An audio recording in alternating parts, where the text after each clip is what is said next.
Trump back on Twitter. Just take us through what he said.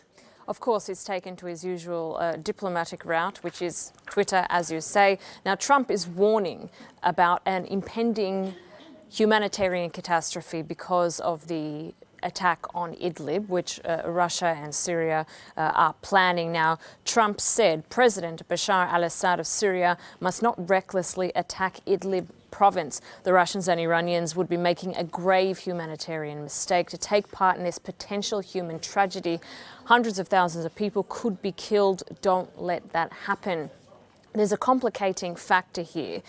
Well, a few of them, in fact. Now, America's own Brett McGurk, who is the senior advisor for the war against ISIS. Now, last year, he said that Idlib province is the largest al-Qaeda safe haven since 9/11. So it's not just civilians. There are fighters there, Islamist fighters, tens of thousands of them who are linked to al-Qaeda and also ISIS and other kinds of rebel groups. But there are also significantly civilians, not just families of these fighters, but people who have absolutely nothing to do with the civil war in Syria.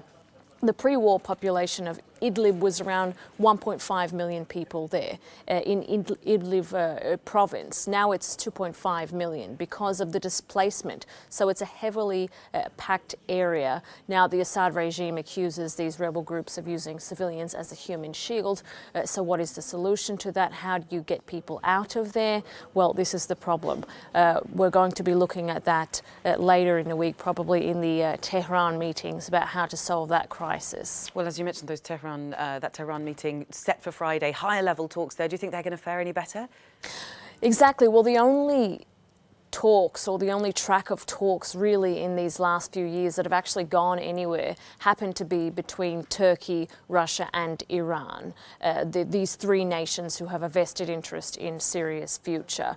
Now, we saw that in the Astana talks. They came up with these protected zones. Idlib is one of them. Turkey's responsible effectively for the safety of Idlib because it's on the Turkish border. It's the only country out of the three that actually shares a border there. So we're going to see the Turkish President Erdogan, Vladimir Putin of Russia, go to Tehran on Friday to meet with the Iranian President Rouhani to try to hash out something. We know that possibly what's on the cards there is obviously a war strategy, but also what to do with this civilian population. Maybe they could come up with humanitarian corridors to help people get out of there if they're going to be bombarding this population.